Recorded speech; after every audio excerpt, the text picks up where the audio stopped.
So just to, in the spirit of the multidisciplinary team, the importance of good leadership, good science, and especially evidence around aerosol transmission, which is really important to acknowledge this, because it's really about having the right kind of controls to prevent exposure. I sort of want to lead into the next speaker. So Professor Jose Jimenez is a professor of chemistry and biochemistry at the University of Colorado, Boulder. He's an institute fellow, Cooperative Institute for Research. And his areas of expertise include aerosols, atmospheric chemistry, mathematical modeling, disease transmission. In 2016, he was elected as fellow of the American Association for Aerosol Research. And also, I think everybody should know that he's the fifth most cited scientist worldwide in the geosciences over the last 10 years. And I think we're very lucky to have Professor Jimenez present today. He's been such a great leader and really a great advocate around the whole aerosol transmission debate. So over to you, Professor Jimenez. Thank you very much. So what I'm going to talk about is a little more concrete than the bigger picture overviews from Yanir and Peter. And I just put a bunch of links on the chat, which have links to my slides, which have links to the papers and some other resources that may be useful if anyone is interested. So I'll try to talk about two things. What do we know about the modes of transmission with today's science, and what can we do once we know how transmission happens? How can we protect ourselves? And so very briefly, basically, and everyone has already heard this many times, is a virus like this is present in our saliva and respiratory fluid. And from there, it needs to travel through the physical world to reach either the mucoses or the respiratory system of another person. And it can do so through a surface, though we know now that this is very unlikely for COVID. It may happen, but it's not the main mode of transmission. Or it can travel through little balls of saliva or respiratory fluid that travel through the air. And those balls are divided in the big ones and the small ones. The big ones are what we call the droplets, and then those fly like a projectile. And if they don't hit you inside the eye, inside the nostrils, or inside the mouth, then they fall to the ground, and they are no longer a problem. If they hit you here or there, it's also not a problem. And then we have the aerosols, which are smaller, and they behave more like cigarette smoke. They float in the air. They are not a projectile. They don't fall to the ground quickly. And those infect us especially by inhalation, maybe by deposition to the eyes, but especially by inhalation. Okay? So this has been, debated a lot during the pandemic. But before the pandemic, where were we for example, for the flu, which people thought was going to be maybe the more likely pandemic? So the flu is a disease that transmits well in close proximity, unless so if you keep your distance. Social distance or physical distance works as an empirical fact, right? And WHO and generally public health and infectious disease doctors interpret this as evidence of droplets. Why this is because if you're close by, these droplets fly and they can hit you. If you keep your distance, then these droplets follow a parabolic trajectory and they no longer hit you, and then you're safe, right? And this is why. So it's not that this is a hypothesis. The ease of transmission in close proximity is taken as proof of droplets. It's a proof of the droplet transmission, right? When really it isn't. That's been the key problem. But before the COVID pandemic, we were more feeling maybe a flu pandemic. And if you look at the web pages of the CDC or WHO about the flu transmission, they describe a droplet and surface transmission, up to 6 feet away. These droplets can either hit you or they fall to the ground, and then maybe you can get it through surfaces. So you should really wash your hands and all these things that we thought we knew about the flu, right? Now, for the COVID-19 pandemic on March 28th of 2020, WHO, finally makes a very clear announcement of what they think, and it says COVID is not airborne; it's a droplet fomite disease. It's transmitted through the large droplets that fall to the ground or through surfaces. And then we have to keep 1 meter and wash our hands and all that. But to say that it goes through the air, through these aerosols, is not just wrong, it's misinformation. And they were asking us to help WHO fight the misinformation that the disease went through the air. Here you have one of the biggest errors in the entire history of public health. But anyway, so because now we know that this is a paper we published in the Lancet, I believe in February, where we compiled what by then and really by last summer was already overwhelming evidence that this is primarily an airborne disease. It's transmitted primarily through the inhalation of aerosols. Okay? And what we say in the paper is that although other routes can contribute, we believe that airborne route is likely to be dominant. And the evidence has only been strengthened since then. So WHO told us that the dominant source of transmission was misinformation. How many people have died for this reason, we will never know. But anyway, so just to give, I don't have time to explain all the reasons, but just to explain a couple, which are also going to give us then some clues about protecting ourselves. And this has had a lot of impact. So maybe the clearest and hardest to dispute is that outdoor transmission is at least 20 times less efficient than indoor transmission. And how do you explain this with droplets that fall to the ground, just the same indoor and outdoor? And this is some data about that from a study in Japan early in the pandemic, where they follow people who later knew they were infected, but they had already met with people indoors. There were 22 of those, and 88 that had met with people outdoors. And the people who met indoors, a lot of them got the person they met with infected, but outdoors it was much less likely, and the number of people they infected was much lower, right? And you don't see super spreading outdoors, you only see that indoors, you know. Even though there were plenty of chances to have that happen outdoors, right? So this is inexplicable. It's been more than a year that anyone is even trying. Nobody, I mean, people like Lenora Saxinger or whatever, they don't reply. They simply don't. They don't make an intellectual effort to tell us why this is the case if it is the droplets. Another piece of information that we have is super spreading events. And we know that these super spreading events always happen in poorly ventilated locations, right? And one example is the case of the Skagit choir that we investigated. We were already investigating it in March last year when WHO said this was misinformation. And it ended up being a very clear case. This is not a picture of that choir. They were actually more separated, but we don't have a picture of that day. But basically, they live over a large area. They don't see each other than at these weekly rehearsals. They couldn't have been infected in the previous rehearsal because there were already lots of them who have symptoms. So they get infected at this rehearsal, where they spend 2.5 hours together. And they already knew about COVID, and it was all the emphasis on surfaces, so nobody touches anyone else. Doors are propped, they have alcohol.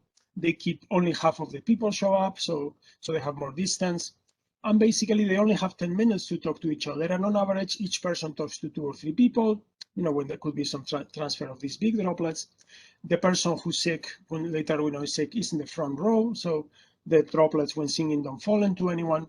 So, you know, there is basically, this is impossible to explain with surfaces or with droplets, even though WHO said this because they didn't wash their hands, which is absurd. But anyway, it can only be explained through airborne transmission. You know, one person was singing, and that produces a lot of aerosols. The room was poorly ventilated, and they were all inhaling that air, and 52 of them got infected, right? And this is one example, but every single super spreading event points to shared room air. To my knowledge, there is not a single publication that says this super spreading event was through surfaces or was through the large droplets. In fact, through surfaces, it's not that there is no super spreading events. There is not a single case that has been, you know, in a publication attributed to droplets, to surfaces with confidence. Okay? So, I mean, and I could talk for another hour about all the reasons, but the problem we have had, and that we still have in many places, is that WHO and other public health organizations talk about droplets as if the infection happens in close proximity, that's droplets. That's what I said at the beginning. Now, it's possible that in a poorly ventilated location, this person here could be infected because of aerosols, right? But if they infect nearby, that's droplets, you know, and that those droplets don't travel far, except when you have low ventilation. And I don't understand what ventilation has to do with that. But anyway, so what is the real situation? This is the real situation. You know, if we can have some dilute aerosols that can infect 52 people in a room, those aerosols which contain the virus have to be extremely more concentrated, maybe 50 times more concentrated in front of that person. So that's why we get much more infected in close proximity. because we are inhaling the air that's leaving the other person. Just like if this person has eaten garlic and this person is smelling it strongly, because you are inhaling the air that's leaving that person with little dilution.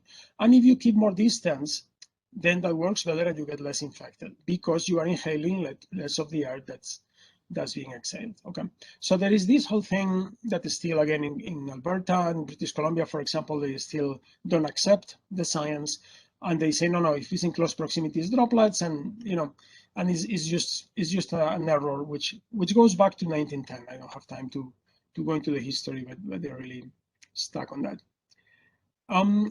So WHO accepted this partially on the 30th of April.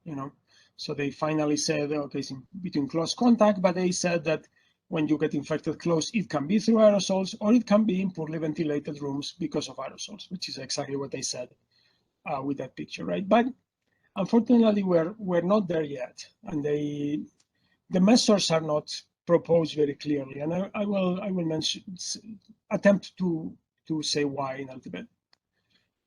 And what we have said more recently, and we published this paper in Science a month ago, is that it's not just COVID. COVID is one example, but basically all respiratory viruses seem to transmit in this way, or almost all of the ones that have been studied. Right? There is not one that has been studied and we know, no, this one does not transmit through the airborne transmission. And it's not so difficult to understand. If the virus is present in our saliva and respiratory fluid, and we are constantly exhaling aerosols that contain this virus, and other people are inhaling it, it's not rocket science that this should be an efficient mode of transmission. And we have seen it for COVID, but we see that actually for influenza, this is a table from the same paper, we actually had more evidence than COVID before the pandemic. But as I showed you, airborne transmission was not mentioned, and is to this day not mentioned in the CDC or WHO web pages. It's a droplet fomite disease, right? And it's the same resistance that has taken a year to accept airborne transmission for COVID that had been playing for literally 110 years for influenza and other diseases. This is Lindsay Marr, a person, one of the top scientists in this field, who has been working in this field for over a decade. And she was saying, that she suspects that inhalation of aerosols is the main way for other respiratory viruses, and influenza is the one she has worked on the most. But she had been afraid to say so because she had been ignored and ridiculed. So here we have a top researcher who just didn't dare say it because the public health establishment was so convinced this was crazy. This is what we've been fighting over the last year, but the science is extremely clear. Now, I'm going to show a model, and knowing that many of you work in occupational settings, this model can be adapted to occupational settings to know what to do to reduce transmission and to understand why there is more transmission in one place than another, right? The model is publicly available. It's one of the links I put in the chat. It's just a spreadsheet, so if you're familiar with the spreadsheets, then you will be comfortable with it. Now, we're going to plot the results of the model in this way. The attack rate is how many people get infected. So if half of the people get infected, is 50%. If everyone present get infected, is 100%. And the x-axis is what we're going to call the risk parameter, which really multiplies and divides all the parameters that affect transmission into one. And we show mathematically that you can actually do this. So if you have less ventilation, longer time, no masks, then you have a higher risk parameter. If you are in a well-ventilated location for a short time with a good mask, then you have a low risk parameter. And we're going to put attack rates for different outbreaks in the literature here. So this is now measles in black and tuberculosis in blue. And you see that they both, can produce significant outbreaks. And okay, COVID came in a little fast.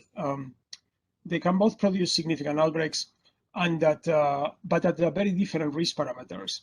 Measles is very contagious, very contagious. So even at very low risk situations, it can have a huge attack rate. On the other hand, tuberculosis is not very contagious at one given time. It's contagious over time because people can stay infected for a year, right? Which doesn't happen for measles or COVID. But it really takes very high risk situations to observe significant outbreaks. Now, if we look at COVID, all the COVID events in which there was ventilation information, which, sorry, my slides are advancing. Well, I'll leave it here. Which are here, they are the red points. They all seem to follow a sausage, and they seem to follow our model. Okay, So now this is a model of airborne transmission. We're assuming in these rooms where 20, 30, 50 people got infected. This is our choir, this is another choir in Berlin, this is an airplane, this is a classroom. So these cases were modeled with airborne transmission. If transmission was by some other means, they have no reason they should follow the model. We should see a scattershot of points, right? So this tells us that it was airborne transmission and that we have a model that works. And there is nothing more useful than a model than a good theory, right? Because then we can put the theory to good use. And for example, this is one example. I don't have time to explain it, but we can see, okay, where are different spaces, for example, different occupational situations in this level of risk, depending on what's going on there, how big the room is, what ventilation, are people talking, and if we do certain things, do we get below the level where we have seen outbreaks, right? Which would be one empirical way to reduce transmission. Okay. So, coming back to this history I've mentioned, right? Why is there such resistance from WHO? And I could talk a long time, but I'll say very briefly. I mean, I think the history is critical. There was a monolithic belief on the droplet dogma. There was this dogma that close proximity means droplets in public health organizations, including WHO. And they didn't understand aerosols, and they didn't think aerosols were important, okay? And I've actually collaborated in a couple of papers in history, and I gave a talk earlier this week, and I put those links in the chat, but I don't have time to dwell on that today. But that history created an asymmetry of power. WHO creates a committee to decide how a new disease, COVID-19, is transmitted, and in this committee there are 6 hand-washing experts and 0 aerosol or airborne experts. So they already knew, when they formed the committee, they already knew what they thought, and they thought aerosol transmission was extremely unlikely, right? And of course, that committee told us that we had to wash our hands and things like that. Now, they told us at the time when we met with them that there were limited resources like masks in some countries, and they didn't want to admit airborne, even though they thought it was very small, that they didn't want us making noise because that would create a problem. The problem is, once we no longer have a scarcity of masks, the attitude continued. So that was not the dominant reason. I mean, once this airborne transmission being dominant has become clear, there is a lot of people who have been vocal about it being misinformation, who don't want to lose face. And that's Trish Greenhalgh has written a paper about some of the more sociological, organizational aspects of this. But then I think there is one last reason, which is very important, that droplet surface transmission is very convenient for governments and for large companies and whatever, because all the responsibility is on the individual, all the liability is on the individual. You have to wash your hands, you have to keep your distance, you have to wear your mask. If you get sick despite that, you must not have done it well, you must not have washed your hands. And routinely, this droplet crowd accuse healthcare workers and other workers of not washing their hands enough, and that's what caused an outbreak, right?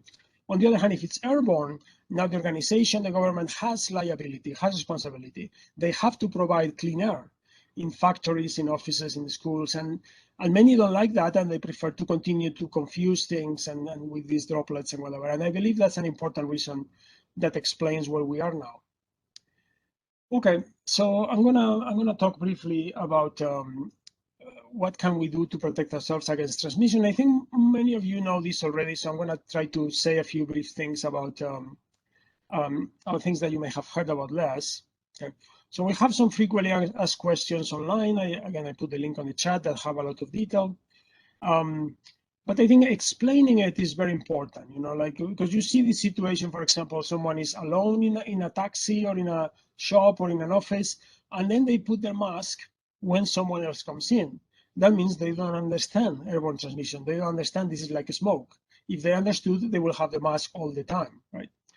And for example, we would also understand that these plexiglass barriers in the lateral situation don't do anything. In fact, there is a paper in Science that says they double transmission. There is double the transmission if you put these barriers.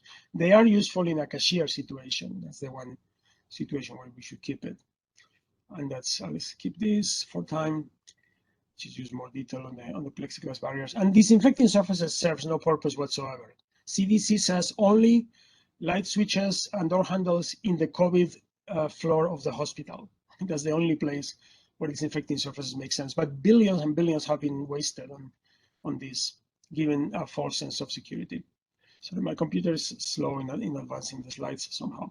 What should we do? Well, we should do everything we can outdoors, which I understand Canada in the winter is not the most favorable location, but we should to the extent we can, especially if it involves talking. Okay? And if we have to talk, then we should talk less loudly. And we should use indoors a series of layers of protection. Okay? Because, sorry, this is in Spanish, but basically many people have seen this. We have to do a series of things. If we cannot be outdoors, indoors, we can never make it safe, but we can make it a lot safer if we do a bunch of different things. Okay? And so talking less loudly is one of them. And for example, in public transportation, in many countries, they have put signs, please don't talk, to reduce transmission. Because when you talk, there's many more aerosols that come into the air, and if the person is infected, there is much more transmission. Okay? And that's something that in most public transportation systems, people don't talk very much, and that helps reduce transmission a lot. Now, masks are very important, and we've heard a lot about them. But mask fit, I mean, there's the quality of the mask, how good of a filter it is, but the fit of the mask is something that hasn't been explained well almost anywhere. If you have a gap, like one of these small gaps you see on the nose or in the side with surgical mask, half of the air you breathe goes through there and it's not filtered. Then the virus is going in and out happily because it takes a lot less effort for the air to go through there than to go through the filter. And this is free. If we told people, you should spend time adjusting your mask, work with your husband, with your wife, with your friends, and adjust your mask properly. This will be free and it will be extremely useful. But you find it's almost the opposite. You know, I was working with a family member trying different masks, and she said, "Oh, this is the best mask. I can breathe the best." And what I realized is she liked the one that had the biggest gaps everywhere, because of course she can breathe with least effort, right? But she's the most unprotected. But we haven't explained it, and she was totally surprised I said this, and I don't know if she still believes me.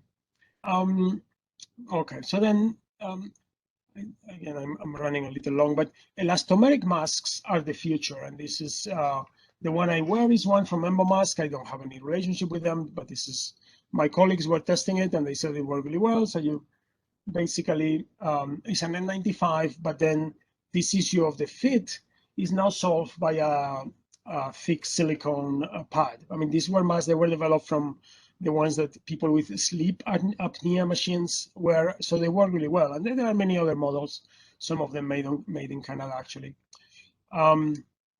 So let's see. Okay, so now the virus is in the air and we want to do something about it. So we can do three things conceptually, right? We can take the air that may be floating and may have the virus and put it outside. This is ventilation. We take the air and the virus, put it outside. Or we can keep the air but remove the virus. This is filtration. Just like the mask is a filter we wear, you have another filter with a fan connected to electricity, and then the virus ends up in the filter. And my colleagues, for example, have put filters in the school, and then by PCR the virus is in the filter, which it could only get there if it was floating in the air and the filter worked to remove it. You know, and we recommend those systems basically everywhere, and there are details about it. But now, what is less recommended and by the experts is you could also keep the air and keep the virus floating in the air, but now try to kill the virus, to deactivate it, and that's air disinfection. And there is one option that we think is okay, which is germicidal ultraviolet. This works. We know if it's done well, but if it's done well, it tends to be more expensive, the ventilation and filtering. So you have to, I mean, maybe if it's very cold in northern Canada, but you have to think about it carefully. And what we absolutely don't recommend is things that put chemicals in the air. I'm a full professor of chemistry and tell you don't do chemistry.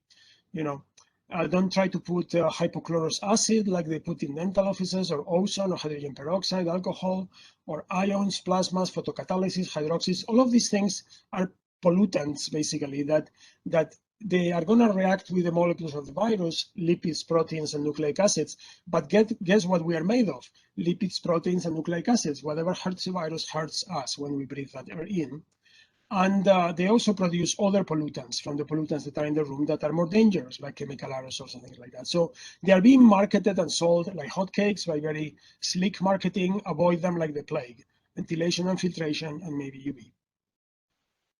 And okay, I'm long, so I want to leave. Anyway, so there's more details about filters, and you have to be careful. I mean, these are the commercial HEPA filters. People are taking advantage of the pandemic, and for example, you can buy this filter that has a certain capacity and makes no noise, Or you can buy this filter that has a slightly less capacity, costs 4 times as much, and makes much more noise. And they are all being sold. And so you can do your homework, and you can use this guide from Marwa Satari. For the US, I assume Canada has similar products available, and make smart decisions if you're going to go in that direction. And I think that's all I had to say. Well, and we should measure CO2. That was the last thing. Yeah. The virus spreads through the air like a smoke. What else do we exhale that spreads through the air like a smoke? Carbon dioxide is trapped by the ceiling and the walls.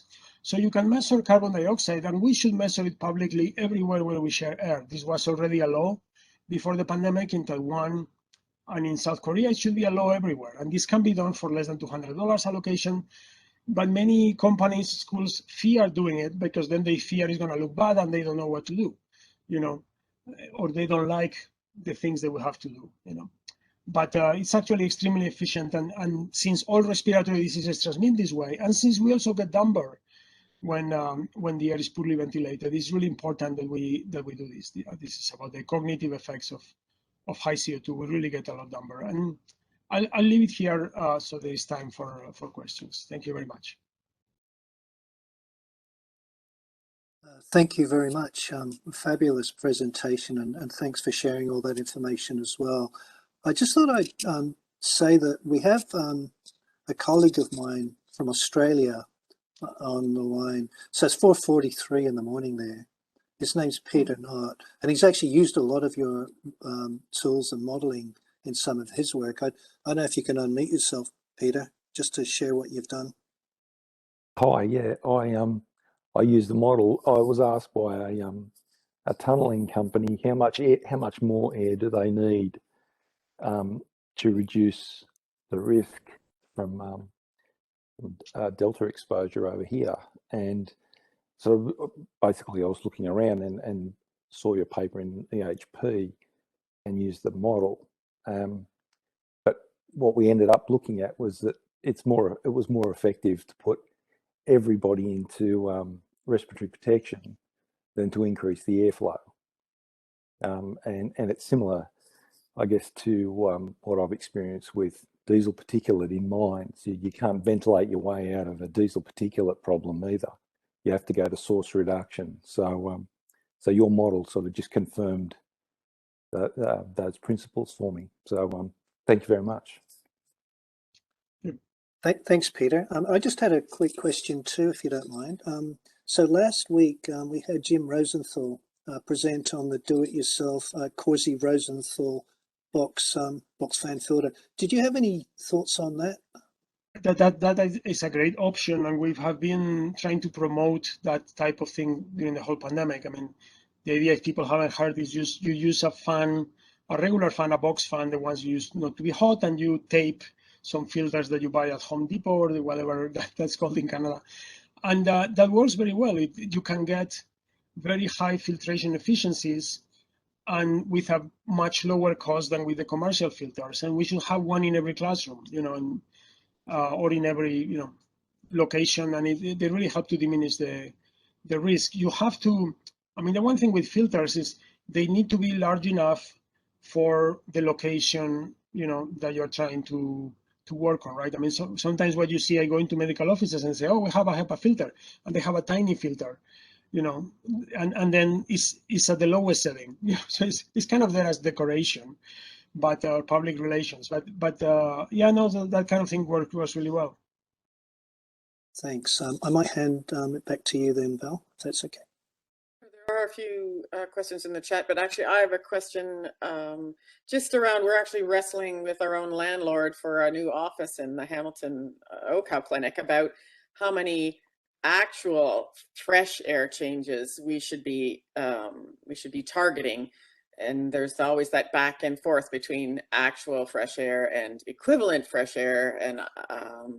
And I know that 5 to 6 is the target, but I just wondered if you had any comment on that, on percentage of fresh air, I guess, in circulation. During the pandemic, the more the merrier. Like, for example, we were asked about our university here, and we told them, if you can 100% outdoor air as much as possible, do it. You're going to pay a cost of energy, but just do it. And they have done it in most buildings, and there are some buildings that use the system won't tolerate it Yeah. for whatever physical limitations, and then they do as much as they can. Now, when the pandemic is over, then they probably back it off, you know, and which is the medium-term problem. I mean, of course, I'm assuming the equivalent filter is when they filter the air as they recirculate it, and that is an effective strategy to save energy. But there is also, I mean, the problem is you don't want to throw, like in Canada in the winter, you don't want to throw away hot air and then take really cold air and heat it up. But there are systems that are not expensive that are called regenerative air exchangers. So you can take the air that's going out and basically pass it next to a surface where the air that's coming in is going by, and warm up that air. So basically you throw the air out, but you don't throw much of the heat. Those things are not expensive. You know, they can be added to places, but of course, you know, it was not in the regulations, nobody did it, you know, unless you wanted to do it yourself for whatever reason, you know. So I mean, in terms of but in terms of the narrow question for COVID, as much as you can, but it depends on your situation. I would say that I would need to ask you 20 questions: is how big is the room, what are you doing, which is what the estimator asks. I would say, you know, go there and see what Looks you at. got. Yep. Try to put our whole place through it. Great. There was a question about, why do barriers protect cashiers, I guess, or do they? I think. They do in a cashier situation because basically you have two people talking to each other.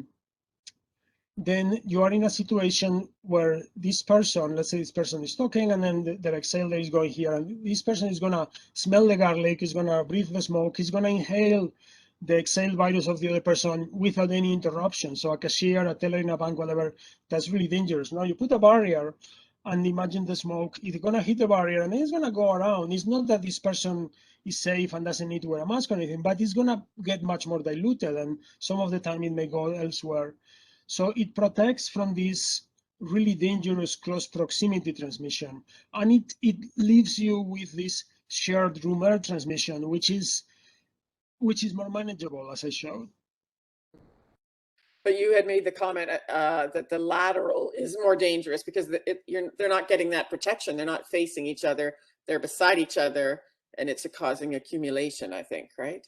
Yeah, if you are in a classroom or the Belgian Council of Ministers was meeting with all these lateral barriers, and, you know, it's been done in offices or whatever. What happens is that then they're lateral, so they're not stopping any direct flow of air, but they are blocking ventilation. So they are like, I went through a slide quickly, but basically you can have now dead zones where the air with the virus gets trapped, and it gives someone a lot more chances to breathe it, because the air that's coming in from the ventilation system now is being sucked out.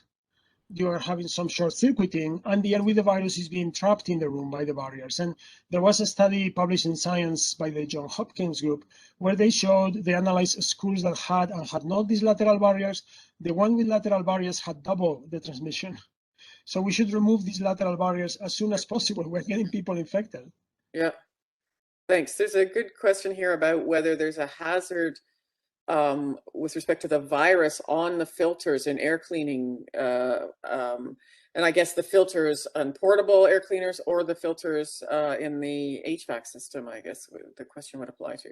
Yeah, so the virus decays on surfaces, so it loses infectivity relatively quickly. So if you have a virus that goes into a filter, it's not going to stay infected for a long time. Now, if you're going to change a filter and it has been used until a minute ago, I would definitely take the filter outside, wear an N95, wear gloves and eye protection, and put it in a trash bag. And, you know, and by the time it gets to the trash, whatever, you know, and it's in a bag, it's not going to do.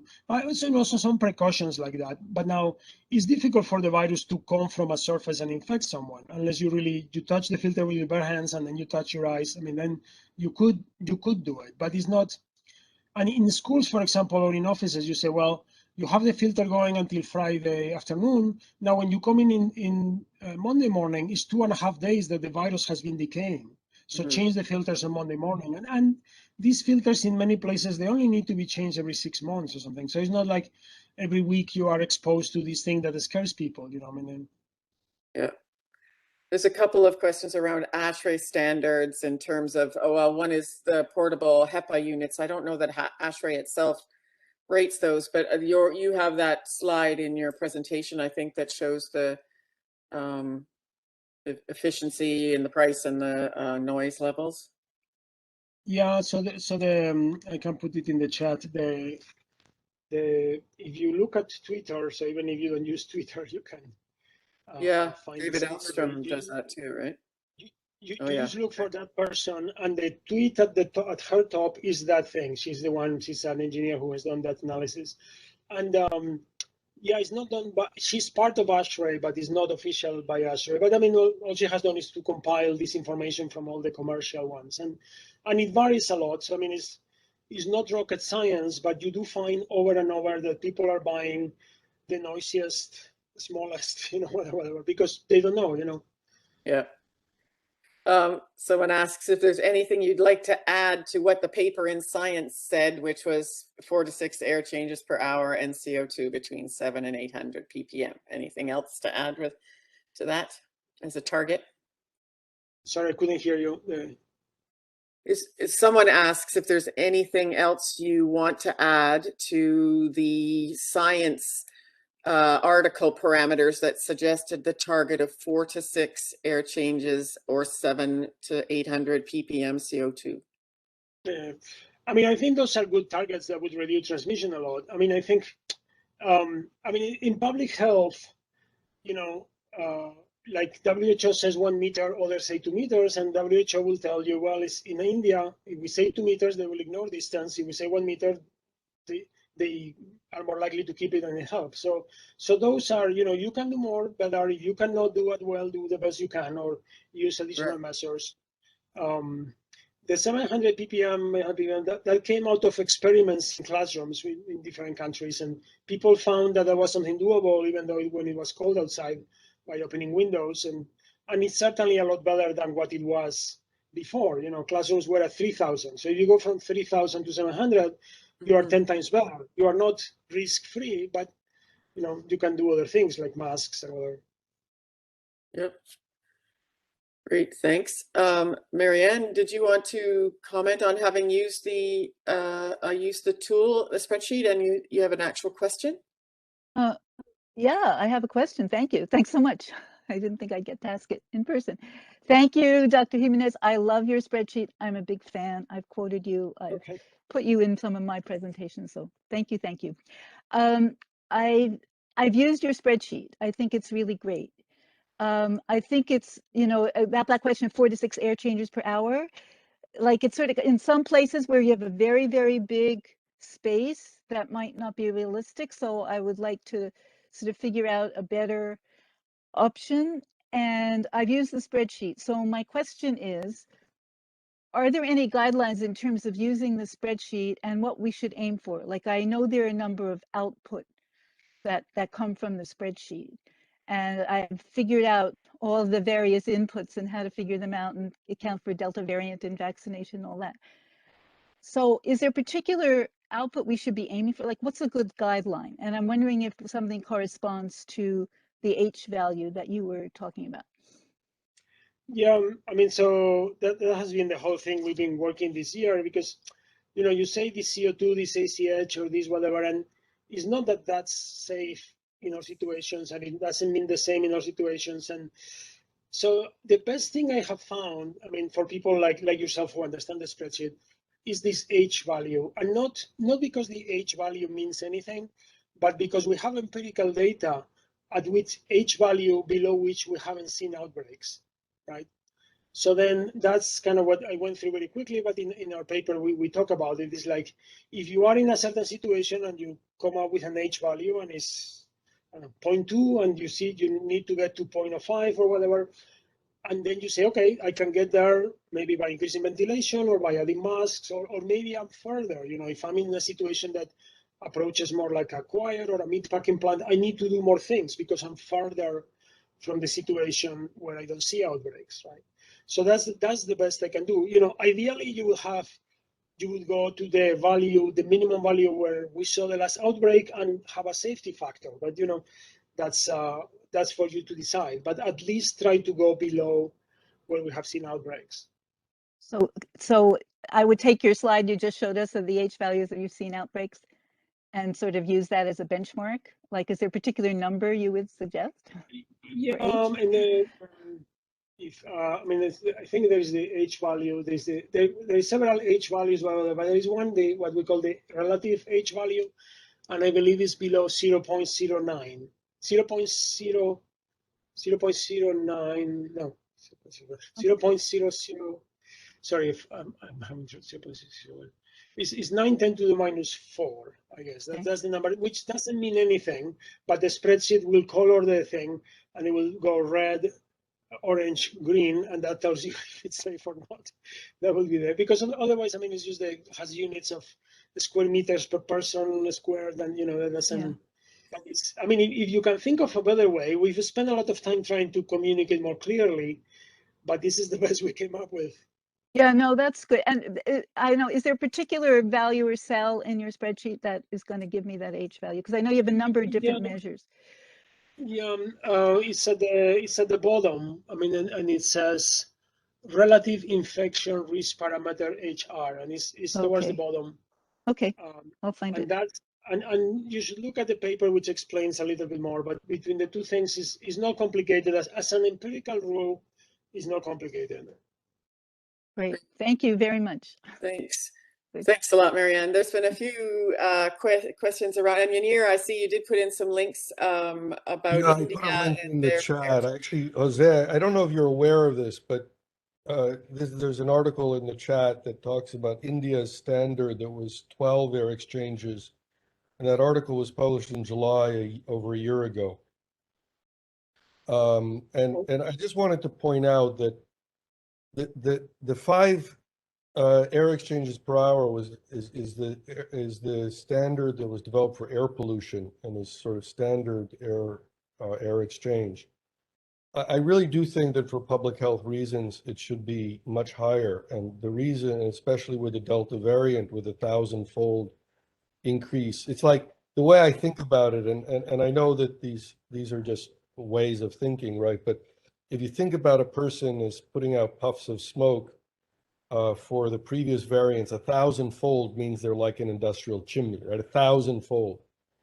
So if we're going to have really effective air filtration, and I know you said this, Jose, that for public health reasons, it may need to be more. I would definitely push for more.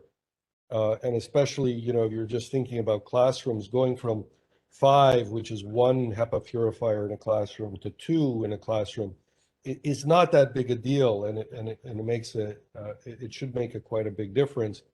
And again, even more is better, but at the very least, one should be aspiring to higher values. Yeah, that's. I mean, if you can, but I mean, but for example, a HEPA filter in a classroom is $500. One that has 5 exchanges per hour. So now putting 2 is $1,000. So many times you encounter, and so my impression is that, I mean, it's kind of related to things you said.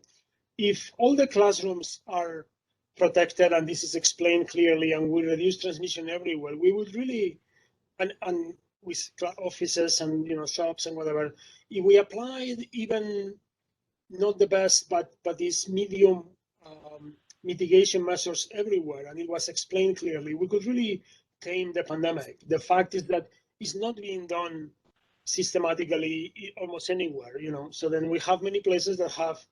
In California, the schools before the pandemic had a quarter of an air exchange per hour in many cases, or half an air exchange per hour. So going from half to 5 is enormous, Anyway.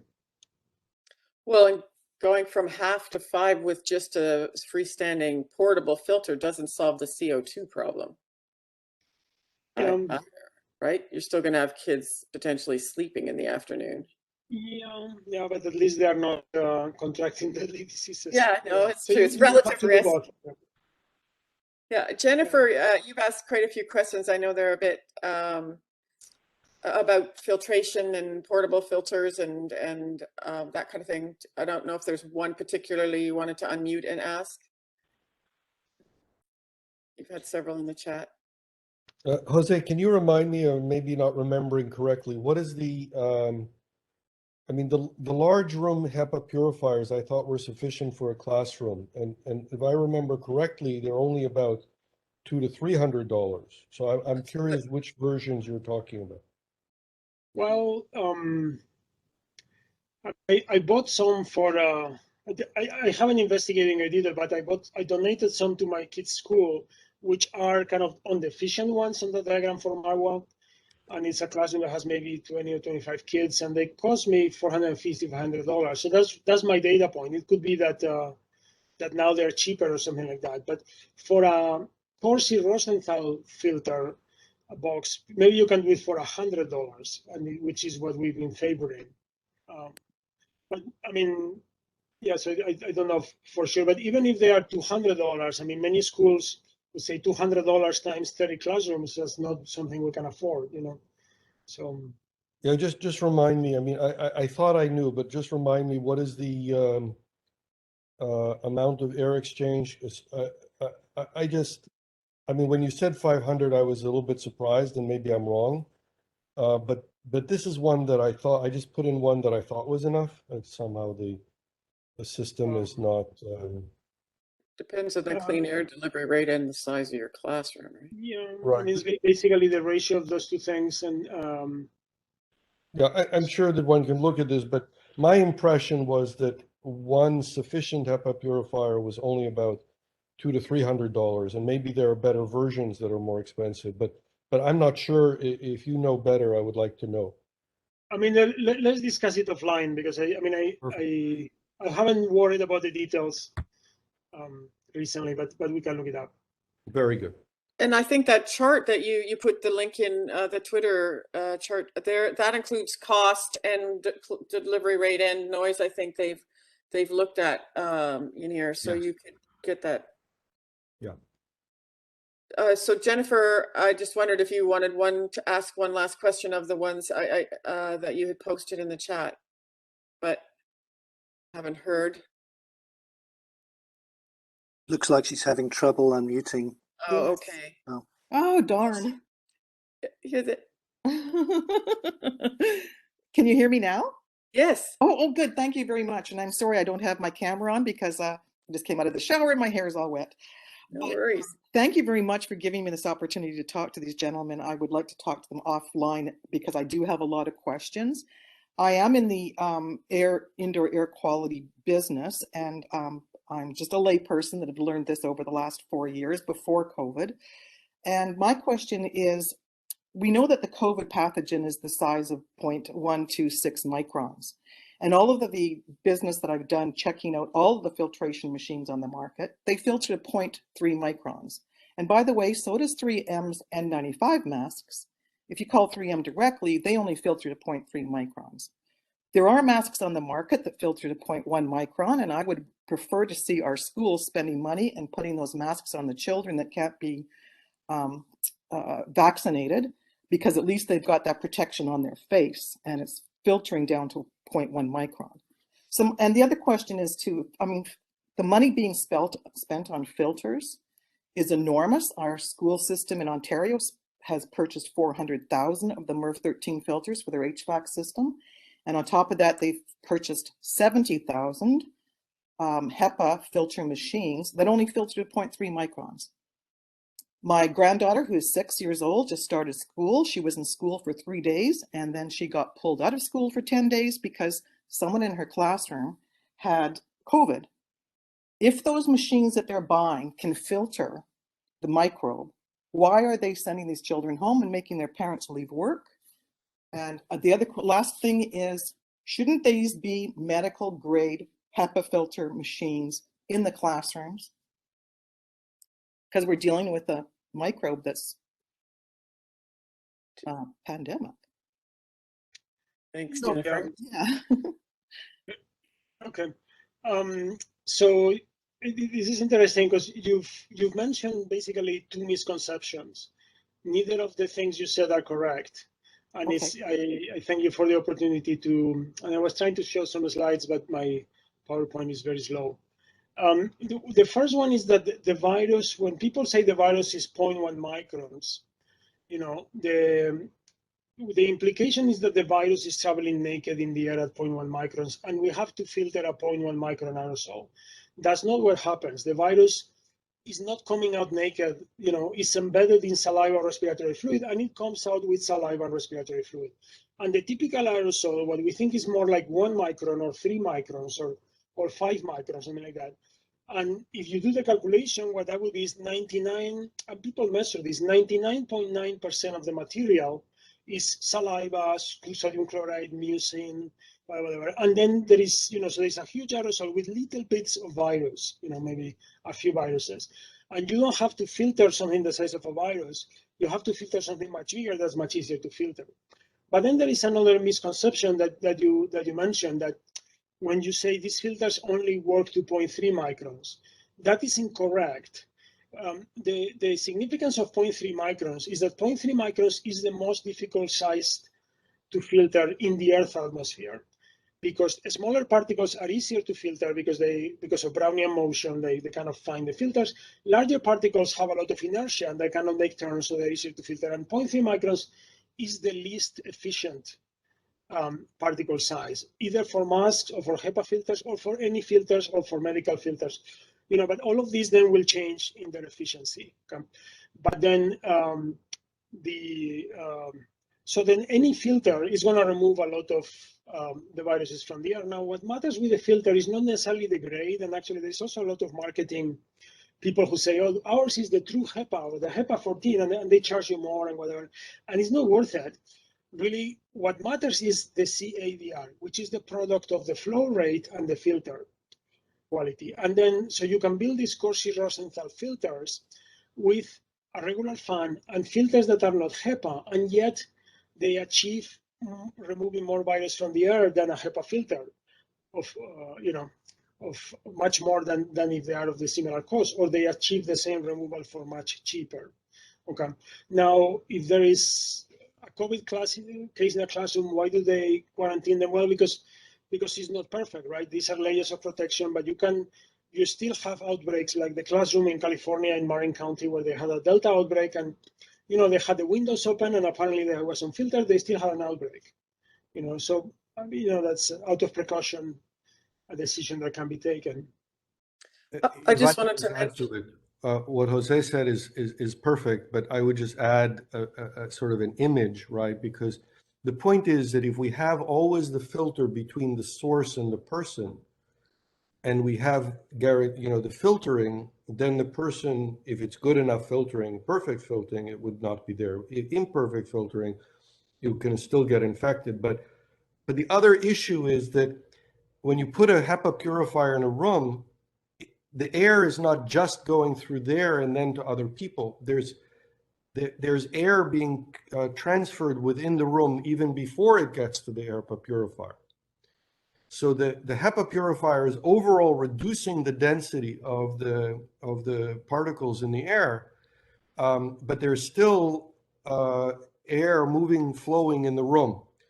So it's not eliminating the filtering. In a medical context, by the way, the standard for purification is indeed set by the idea that someone goes into a room, like for a medical device, medical imaging or something, and then they leave and they have a certain amount of time in their filtering before the next person can go in order to make sure that all of the airborne particles are being filtered. But that's assuming that you have the time when no one is there before the next person comes in, and that's of course not true in a regular workplace or in a school. So last week on our COVID session, I'm not sure you were there, Jennifer, but Jim Rosenthal spoke about and answered a number of these questions in his slides. Although Vani, if you're still here, I see the link. We just at Oak House switched our whole website on Tuesday, and we're still recovering some of the lost links. And one of the lost links right now is his slide deck, which does cover, it shows the filter efficiency, and he answers the questions similar to Dr. Jimenez in terms of the size of the particle, the actual particle, not just the virus itself, and the dilution created by the iterative air changes that happen, particularly with the the big Corsi Rosenthal box, even with less filtration, with a MERV 11 operating. They have a test that they did compared to a HEPA filter or a room air filter, and the Corsi Rosenthal won as such because it's not filtering, right? The mechanism is not sieving the air; it's capturing it with the material that's in the filter medium itself. So, but that's that. Anyways, that was covered last week, and I do recommend. It's on our Facebook channel, which I think Vonnie posted. Actually, did I just go? No, I didn't. That was a different one. But it's on OCAL's Facebook channel, which is accessible from our website. The video from last week, and we will have the slides posted on our COVID series from his presentation last week. So I think I don't see any other questions. Peter's made some comment about the particle size as well. But as I said, I think that was covered. And then Erna is asking about a particular filter that to recommend for a classroom of 25. But I'm not sure even that a product that's available in Boulder would be available in Ontario either. So that, anyways, that is a question. Look at Marwa Sataris. Look at Marwa Sataris. I put her name, her chart on Twitter. That's kind of what I did when I wanted to buy one, and basically that's what I would do. Yeah. And make sure to buy something that's just a filter that doesn't have any bells and whistles. If it says that it also has ions or UV, whatever, don't buy it. That stuff is not needed, and it's gonna cost you more money. Yeah. And there was also Jeff Siegel's episode on Marketplace from last February, which he rated a number of commercially available air filters. And so that's available on the CBC archives. I think it's another place to look, as they did side-by-side comparisons in his lab at U of T. So I think that's probably enough for today. And I really appreciate all of the speakers. Peter, if you're still here, and Yanir and Jose, thanks so much for coming and for sharing all your knowledge and inspiration that there are solutions to this. And there's technical solutions if we understand the risks, and as you say, even free solutions in terms of mask fit, which is a huge issue that we've been trying to raise all along. But also the understanding around the need for data to be able to make case for where, and understand where harm is happening in workplaces and schools and in other environments. And then Yanir, more on the broader social scale of working towards community-based solutions and listening to people in the process. I think that workers and others in communities, they need to be engaged to find real problems that will solve COVID and will also solve other occupational illnesses and diseases. So I don't know if any of you wanted to add one last thing before we close, and then I guess Kimberly, if you're still here, we will talk about our next session. But Peter, are you still here? Is there anything you want to add, and then? No, I don't think there's anything I need to add in particular, Val, but it's been a great afternoon. I've enjoyed all the presentations. Thanks. How about you, Yanir? Any last words? We can't hear. I tried to give some of the broader framing, but I really think that a huge amount of the action is in the details that were discussed by others, and the amazing effort that has been done by the Airborne group, the Jose's impact on what's been happening globally is super important. We have still a lot of effort to push there, but we're beginning to see a tremendous movement in this direction. But the fact that the societal boulder, whatever we're pushing on, is so heavy is an incredible challenge. But I just want to express appreciation for what he's been doing and the rest of the Airborne group. Thank you. And Jose, how about you? Well, I also thought today was very interesting, covering these different facets that are all very important. I mean, and because just with technical knowledge alone, you don't go anywhere. You know, you just to produce the technical knowledge, and the politicians ignore it, and there you are, which is where we have been. And so, you know, a lot of these other issues of where to apply it and how to mobilize society in the face of our imperfect governing mechanisms are really important. So, thank you. Thank you very much. Kevin, did you want to add anything? Yeah, you know, I kind of think about grassroots movements and the community spirit, and you know, it's you know, great leaders like we have on our webinar that inspire others to make a difference. So I just want to say thank you so much for all of your leadership in this area. Thank you, and for taking the time out to present as well. Yeah, it's most appreciated. Thanks. So Kimberly, did you want to talk about the 29th in November? Well, I'll say hi, and it's October, everyone. So it's Global Ergonomics Month, Val. I don't know if we have all of that content coming. And just to remind people as we exit that we will also be having October and Beyond, our 7th annual that Val led out for 6 or 5 of those years.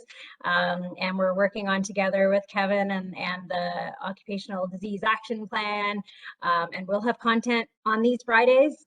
You can return October 29th for kickoff, and we'll get to meet our new Chief Prevention Officer giving us welcoming words. Followed by Lung Month, the 5 Fridays in November, or the 4 Fridays November in Lung Month. So we'll have content coming. So stay tuned for registration and more information about that. We've got speakers galore, and we're just trying to slot them into the right dates right now, which is always a challenge. But we have tons of great content coming for that. So thanks, Val. Thank you, Kimberly. And I saw Lynn put in this comment that we're moving away from the superhero leader to the super diverse team. So that's our goal from everybody leaving today's webinar at all levels, I think, is that understanding that it is a complex problem and we need multiple perspectives to engage and listen to each other, and particularly to work on the joint problem solving at all levels in workplaces and schools, communities, and hopefully in our province and country and around the world. So thanks, everybody. Really appreciate it. And of course, the video from today will be rendered on Facebook within a few moments afterwards. And then hopefully by next week, we'll have the playlist created with the individual speakers. And we will also link, Professor Jimenez provided his slides as a link, which we will link to. And we have Peter's slides that we will post, and we'll also put in the link for the World Health Network so everyone can go and join there. So thanks. Have a good rest of the day and weekend, and we'll see you next time. Take care.